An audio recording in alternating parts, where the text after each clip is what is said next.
President Ibrahim Traoré wore no uniform that day. No security badge, no motorcade. Just dusty shoes, a faded shirt, and a cap pulled low over his eyes. Nobody recognized him in the Bamako market. Not the fish seller. Not the boy pushing onions. He came to see with his own eyes. But what he saw and heard was something no advisor had warned him about. The voice came from a broken speaker tied to a stick. "Breaking news," it crackled. "Danger inside the palace. A plan to kill President Traoré tonight?" Some laughed. Others tossed coins. Just a poor kid pretending to be a journalist, they thought. But Traoré's heart stopped. Who was this boy? And how did he know?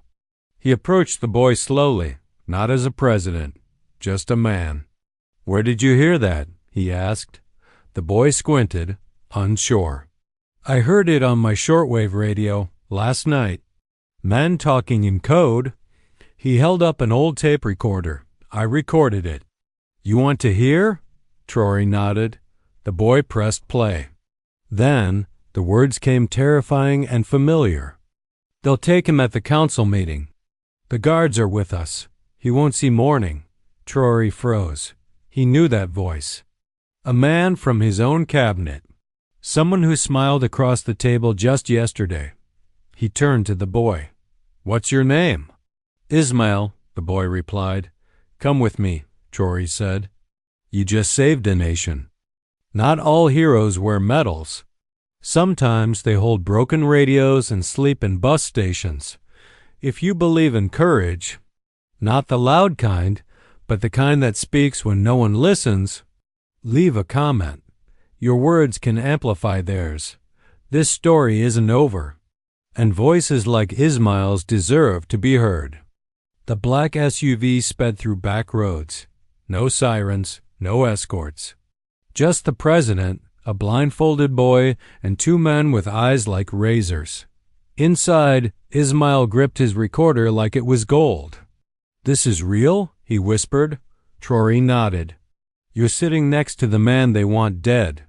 The boy blinked. "So, what now?" "We wait," Traoré said. "The meeting is at midnight. They'll think I know nothing." Ismail looked confused. "You're still going?"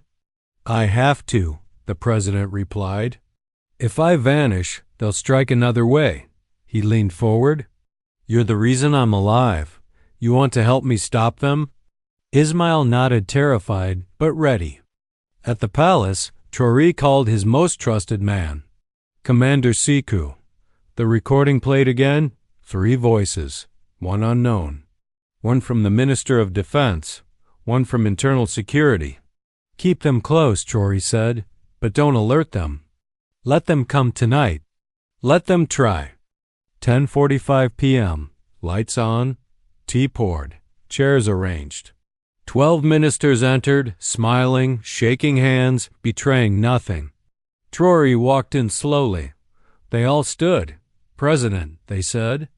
Their eyes were calm, their hearts were not, and in one man's pocket, a red light blinked. In his earpiece, Sekou whispered, "Sir, someone is streaming this meeting live." Traoré didn't move. He scanned the room. Left side, 3 suspects. Then the Minister of Defense leaned forward to grab his teacup. The edge of his jacket lifted, and there it was, a blinking red dot live transmission. "Proof." "Sir," our guard shouted. One man escaped through the servant hall. Traoré's stomach dropped. Ismail, still in the guest room. He ran fast, furious, afraid. The hallway blurred. The door was wide open, the window broken. On the floor, a small smear of blood. And silence. The boy was gone. The one who saved a nation now needed saving. If you're reading this, don't scroll. Don't let this moment pass like the others. Leave a comment. Say his name, Ismail, because stories like his only live on when we choose to carry them. On the edge of the city, a van bounced over a dirt road. Inside, Ismail sat tied to a chair, a rag in his mouth. A man sat across, scar on his cheek. Caused quite a mess, didn't you? He said, you and your little radio. He smiled. You're not dying yet. First, the tape. Captain Caleb searched the boy's pockets. No recorder. No memory card. Where is it? He growled. Ismail stayed silent, then whispered through bloodied lips. I hid it. Where? Far from here. Caleb's phone rang. New orders. Taken to the airstrip. Jet leaves in 30. Back in the city, a janitor swept the market square. He picked up Ismail's speaker. Something rattled inside. He peeled back the tape. A memory card. He ran. Straight to the palace. Commander Siku inserted it. The audio played. They'll take him out. Guards are ours? The boy? He's nothing. But he wasn't nothing. He was everything. At a private airstrip, a black jet powered up. Ismail was dragged toward it, his face swollen, his wrists torn. Caleb walked beside him, gun in hand. You should have stayed silent. Suddenly, a sound, rotor blades, black helicopters overhead. Soldiers descended, shouts, guns drawn. One voice, one child, and an entire country stood still. If you believe truth is worth defending, not just in fiction, but everywhere, then stand with him, leave a comment. Let the world know. Courage still matters. Caleb grabbed Ismail as a shield. Back off or he dies. The soldiers froze. Then crack. A shot fired. Caleb dropped, screaming. Ismail fell forward. President Traoré stepped out of the second helicopter. You stole a child from my house, he said. Now you answer for it. Traoré knelt beside Ismail. The boy was shaking, but alive. You came, he whispered. Of course, Traoré said. Your family now. That night the jet burned. The traitors were taken. And the child they called nothing? He flew home beside the president. The black SUV rolled through Bamako's sleeping streets with no lights, no fanfare. Inside, Traoré sat beside Ismail, who clutched a bandage to his head and stared out the window in silence. No one spoke. The palace gates opened like shadows. Inside, guards saluted. Some looked away in shame. The boy had returned alive, but something had changed. He wasn't just a boy now. He was the one who had heard what no one else dared to hear. At dawn, Traoré summoned his inner circle. The recording was played again, this time with every minister present. Some flinched, some froze, but none spoke. The president turned to them slowly. This voice you hear is a child, he said, a street boy. He had no rank, no position, no power. And yet, he saved a president. What does that say about the rest of you? The room held its breath. No one had an answer. Later, in his private study, Traoré sat alone with Ismail. The boy ate silently, spoon shaking in his hand. Why did you come to me? The president asked. You could have run or ignored it. Ismail wiped his mouth. Because if someone wants to kill you, and I don't say anything, maybe I help them. Traoré looked down, then smiled. That's more honor than I've seen in generals. You're not going back to the street. 2 days later, Traoré called a press conference. The entire nation watched. Behind him stood Ismail, now in a clean white tunic, a soft bandage on his brow, eyes lowered. This child heard danger before any of our security did. He acted with courage, not because of training, but because it was right. The room erupted. The boy said nothing. But the way he stood tall still was louder than any speech. But not everyone celebrated. In dark corners of the internet and smoky rooms across the region, angry men whispered. The boy is a symbol now. Too many people are watching. We should have silenced him. Even behind prison walls, the plotters murmured.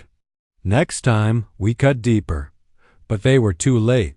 The people had seen something real. something no bullet could erase. In schools, students wrote essays about Ismail. In markets, mothers told his story to their children. In military halls, young officers stared at his face on the wall and wondered, would I have done the same? Trory saw it too, something shifting. For the first time, fear had changed sides. The powerful were now afraid of a boy with no army, no title, only truth. Trory formed a new unit, the People's Guard, not soldiers but citizens, farmers, teachers, students, mechanics, trained to report corruption, to protect voices like Ismail's. At the first training ceremony, Ismail stood quietly beside the president. No speech, just presence. That day he wasn't given a rank. He was given something far more powerful, responsibility. Every Sunday, Trory returned to the market. He wore no medals, no suit, just a cap and quiet steps. He sat beside the old speaker where it all began.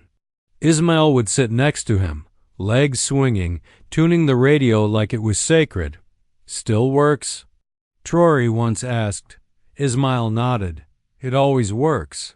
People just stop listening. They both smiled, not as leader and citizen, but as equals. That week, someone left graffiti near the palace gate. It read, "Truth lives in the street." Another wrote, "Power is nothing without people."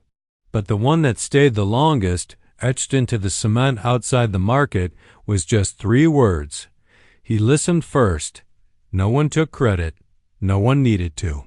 Everyone knew who it was about and what it meant. This isn't fiction. It's a reflection of what happens when one person listens. If this story moved you, don't let it fade. Comment his name, share the moment, let others know. In a world of noise, truth still whispers. And sometimes, a boy with a radio saves a country. The presidential historian requested a meeting. "I want to record this," she said. Not just the boy, but the day leadership remembered how to listen. Trory agreed. He handed over the radio. "The original one?" she asked. "No," he said. "The one that still works, the one he rebuilt." In the archives, they didn't frame medals. They framed the speaker. Taped, scratched, and still humming. That night, Ismail dreamed of fire, of dark rooms and louder voices, of running without shoes and hands that pulled him up. He woke up in silk sheets, but he missed the street. Not the pain, but the sound. He got up and walked to the window. Below, the city buzzed, not with fear, but with something rare. Hope. Weeks later, Ismail received a letter, written in neat cursive on heavy paper, from a girl in the mountains. "I don't have a radio, but I have ears. I listen too." He kept it under his pillow. It wasn't the only letter.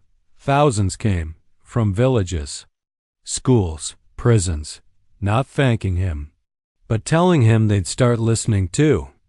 Months passed. At the market where it all began, workers built a stone base. Children watched from rooftops. Vendors paused their sales. The statue wasn't tall. It wasn't golden. It was just a boy, one hand holding a speaker, the other pointing forward. No face carved in detail. It could be any child. That was the point. Years later, in schools across Africa, a question would be asked. Who was Ismail? Some would say a boy. Some would say a myth.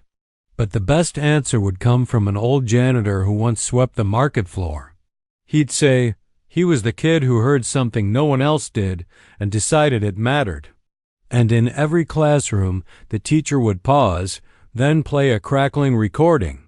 And the story would begin again,